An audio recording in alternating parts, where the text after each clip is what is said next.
Strength of material made easy by H N. Sharma की series में आज हम स्टडी करेंगे shear force diagram and bending moment diagram for cantilever beam carrying point load. लेकिन आगे बढ़ने से पहले आप लोगों से रिक्वेस्ट करूंगा कि अभी तक अगर आपने इस चैनल को सब्सक्राइब नहीं किया है तो काइंडली सब्सक्राइब कर लीजिए और साथ ही साथ साइड में लगे हुए बेल आइकन पर ज़रूर क्लिक कीजिए ताकि जब भी मैं कोई नया वीडियो अपलोड करूँ तो आपके पास में इसका टाइमली नोटिफिकेशन पहुँच सके। ये जो हमने चैनल स्टार्ट किया है इसका मेन पर्पस है स्ट्रेंथ ऑफ मटेरियल के कंसेप्ट्स को इजी लैंग्वेज में समझाना, आप लोगों के फंडामेंटल्स को स्ट्रॉन्ग करना। आप सिर्फ इस चैनल में अपलोड किए गए सारे लेक्चर्स को sequence wise step by step देखते जाइए, आपके फंडामेंटल्स ऑटोमेटिकली स्ट्रॉन्ग होते चले जाएंगे, आपके डाउट्स ऑटोमेटिकली क्लियर होती चली जाएंगी।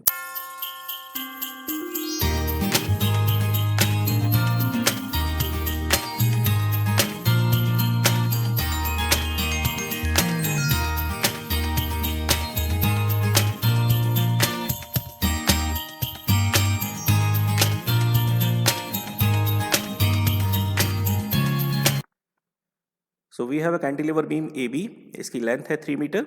At the point C 100 kilonewton of force is acting vertically downward and C to B is 1 meter. This beam is fixed at the point A. So we have to draw the shear force and bending moment diagram for this cantilever beam. Now shear force bending moment diagram बनाने से पहले हम सबसे पहले बनाएंगे इसका free body diagram, means इसके supports को रिप्लेस करेंगे रिएक्टिव मूवमेंट और फोर्सेस से। सो नाउ इस पे जितने भी पॉइंट हमने मार्क किए हैं, पॉइंट ए बी सी, इन सभी पॉइंट से सबसे पहले हम वर्टिकल लाइन ड्रॉ करते हैं। सो मैंने तीनों पॉइंट से वर्टिकल लाइंस ड्रॉ कर ली हैं। Now I will draw the free body diagram. तो मैंने बीम का फ्री बॉडी डायग्राम ड्रॉ कर दिया। Beam A B, C point पे 100 किलोन्यूटन का force as it is act कर रहा है। ए पॉइंट पे मैंने सपोर्ट को हटा दिया and now a vertical reactive force RA is acting vertically upwards, and since this beam is fixed at one side only, इसकी other side free है, means C point पे जब force act करेगा so it will also generate a movement, right? To balance that movement, a reactive movement will act at the point A. So मैंने इस reactive movement को भी show कर दिया. This is movement about the point A and I have shown it in the anti-clockwise direction, right? So now let us find out the value of RA and movement about the point A. So for that use our three conditions of equilibrium. So using the first one, that is sigma net vertical forces will be equal to 0. It means RA acting vertically upward, so positive, minus 100 and no other force is equal to 0. It implies that RA will be equal to 100 kilonewton. So here we got the value of RA. Now taking the third condition of equilibrium, that is net movement about any point on the beam will be equal to 0. So let me mark here ki net movement about the point A will be equal to 0. This is the net movement, remember this is the net movement I am talking about, means total movement. So now first movement is movement about the point A, MA, that I have marked. ये MA is MA से difference है, this is the net movement, जो total overall movement है about the point A, हम उसकी बात कर रहे हैं। ये MA ये वो reactive movement है जो A point पे लगा है due to this C force, जिसने कि clockwise movement A point के about में produce किया है। Now this MA, since this MA here is supposed to act in the anti-clockwise direction, so I am taking it as minus MA. Now second force is plus 100 into 2 equal to 0. This 100 into 2, that is 100 kilonewton of force acting at the point C. It is giving a clockwise movement about the point A. इसलिए इसको मैंने positive लिया है. So it implies that movement about the point A will be equal to 200 kilonewton meter. तो मुझे reactive force की भी value मिल गई RA and movement about A point की भी value मिल गई. So now I will put these value on this free body diagram. RA is equal to 100 kilonewton and movement about the point A, that is 200 kilonewton meter. Now I will draw two reference line. One is for the shear force diagram and another is for the bending moment diagram. So let me draw the lines. तो मैंने ये दो reference line draw कर ली. First one is for shear force diagram SFT, second one is for bending moment diagram BMD. और जो हमने ऊपर बनाया था that was our free body diagram FBD. Okay, तो अब हम शुरू करेंगे section by section, that is first section AC and second section is CB. तो सबसे पहले मैं AC सेक्शन में एक पॉइंट मार्क करूंगा which is lying at a distance of x from the point A।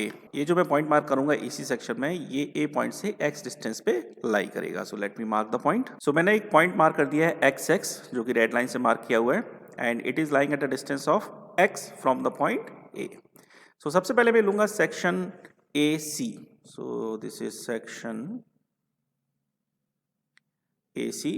यहाँ पर x की वैल्यू वेरी करेगी, 0 is less than equal to x is less than equal to 2 metre, means from the point A to the point C। So now find out the shear force about the point XX, means इसके left side के जो मैंने point mark किया है x axis के left side के सभी forces को हम कंसिडर करेंगे। सो लेफ्ट साइड में vertical forces, that is 100 kilonewton of RA is acting.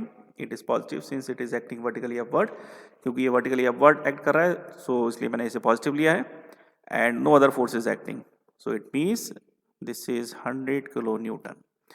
Now this value is independent of x. It means shear force at the point A where x equal to 0 will be equal to 100 kilonewton, and shear force at the point C where x equal to 2 will be equal to 100 kilo Newton. तो मुझे A और C दोनों point पे shear force की value मिल गई। So I will mark this value, both the values are positive, means मैं इस रेफरेंस लाइन से ऊपर I will take suitable scale, और स्केल के अकॉर्डिंग मैं पॉइंट मार्क कर रहा हूँ, this is 100 kilo newton, and accordingly C point पे भी मैंने मार्क किया, this is 100 kilo newton. Now I will start my diagram from the point of 0 value, that is 0 to 100, then I will draw a horizontal line. ये horizontal line A point से C point तक जाएगी because the value of 100 kilonewton is constant, right? So let me draw the lines. So मैंने ये lines draw कर दी। Here the value is 100 kilonewton, so I will write 100 only. Here also the value is 100 kilonewton, so I will write 100 only. But आप यहाँ पर proper units भी लिख सकते हैं, और साथ ही साथ I will suggest कि आप प्लस या माइनस पॉजिटिव नेगेटिव वैल्यू भी मेंशन करें। Now come for the bending moment for the section AC। So now bending moment, that is moment about the point x will be equal to left side के सभी forces का moment consider करेंगे। So left side at the point A a moment of 200 kilo newton metre is acting. A point पे 200 kilo newton metre का anti clockwise direction में movement act कर रहा है। So since it is acting in the anti clockwise direction, so I will take it as negative. So minus 200 plus RA, that is 100 into x. मैंने इसे positive लिया 100 into x because RA is acting vertically upward and it will produce a clockwise movement about the point x. So this will become minus 200 plus 100x. Let us say this is equation number 1. Now movement about the point A जहाँ पर x की value है 0 will be equal to minus 200 kilo newton metre. Simply हम x की value 0 इस equation number 1 में put कर रहे हैं, and movement about the point C जहाँ पर x की वैल्यू है 2 will be 0 kilo newton metre, because minus 200 plus 200 will be 0. So हमें A और C दोनों पॉइंट पे मूवमेंट की वैल्यू मिल गई। So simply I will put these value here. So at the point A this is minus 200 kilonewton meter. The value is negative, means मुझे इस reference line के नीचे आना पड़ेगा। So I will take the suitable scale and accordingly I will marking this point of minus 200 kilonewton meter. So this is 200. I will, okay, let me mark the sign also, and at the point C this is 0. 0 means we have to come at this point. Now from the point A to point C मैं क्या draw करूँ, line बनाऊँ, curve बनेगा या कुछ और? So come to the equation number 1. Here the degree of x is 1, means it will be a straight line. तो मैं minus 200 से 0 तक, A से लेके C पॉइंट तक एक स्ट्रेट लाइन से इन दोनों पॉइंट्स को ज्वाइन करूंगा। So let me draw the line. So starting from the point 0 for the bending moment diagram, हम सबसे पहले minus 200 vertically downward, then to 0 with a straight line. So this is the bending moment diagram for the section AC, right? Now come for the section CB. तो CB section का shear force और bending moment diagram draw करने के लिए मैं CB section में एक point mark करूंगा XX, जो कि A पॉइंट से X डिस्टेंस पे लाई करेगा। So let me mark the point. तो मैंने CB सेक्शन में एक पॉइंट मार्क कर दिया XX with the red line. So taking the section CB,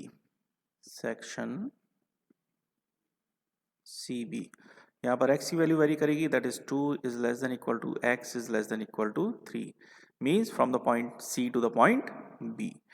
So find out the shear force about the point xx, means left side के सभी forces को हम कंसिडर करेंगे. So this is plus 100 minus 100 acting at the point C. This is acting vertically downward, so I have taken it as negative. So this will be equal to 0 since no other force is acting. So shear force at the point xx will be equal to 0. Means shear force at the point C where x equal to 2, ये भी 0 kilonewton, and shear force at the point B where x equal to 3 is again 0 kilonewton. So C और B दोनों point पे मुझे value मिल गई shear force की. I will mark these values. So 0 at the point C, 0 means the figure is closing here. At the point B, no force is acting, that is again 0. So I will draw simply a vertical line. ये जो 100 का point मैंने mark किया है इसी point से, यहाँ से मैं एक vertical line draw करूँगा downwards and it will lead to the point 0. So मैंने ये vertical line draw कर दिया and with this the shear force diagram for the given beam is completed. Now come for the bending moment for the section CB. Movement about the point xx will be equal to ma acting in the anti-clockwise direction. So this is minus 200 plus ra, that is 100 into x, and a force of 100 kilonewton acting at the point C. So this is a minus 100 x minus 2. C point पे force act कर रहा है 100 kilonewton का, तो x point से इसका distance होगा x minus AC, that is 2. So this will be equal to minus 200 plus 100x minus 100x plus 200, which is equal to 0 kilonewton meter. Means movement at the point C जहाँ पर x की value है 2 is 0 kilonewton meter, and movement at the point B जहाँ पर x की value है 3 is again 0 kilonewton meter. Means from B to C the value is constant, that is 0. और वैसे भी अगर हम B से C से B तक अगर हम देखें तो इस सेक्शन में कोई फोर्स एक्ट नहीं कर रहा है. So obviously the value of shear force and bending moment will be 0. So now with this the shear force and bending moment diagram for the given figure or for the given beam is completed. तो I think आपको ये process समझ में आया होगा कि हमने shear force और bending moment diagram कैसे ड्रॉ किया है. स्टिल अगर आपको कोई मन में डाउट है तो आप गिवन नंबर पे मुझे कांटेक्ट कर सकते हैं, मेरी जीमेल आईडी पे मुझे कांटेक्ट कर सकते हैं. अगर आपको ये वीडियो पसंद आया then I will request you to please like it और अपने फ्रेंड सर्कल में भी इसको सर्कुलेट कीजिए ताकि बाकी लोग भी इसका प्रॉपर बेनिफिट, प्रॉपर फ़ायदा उठा सकें. Thank you.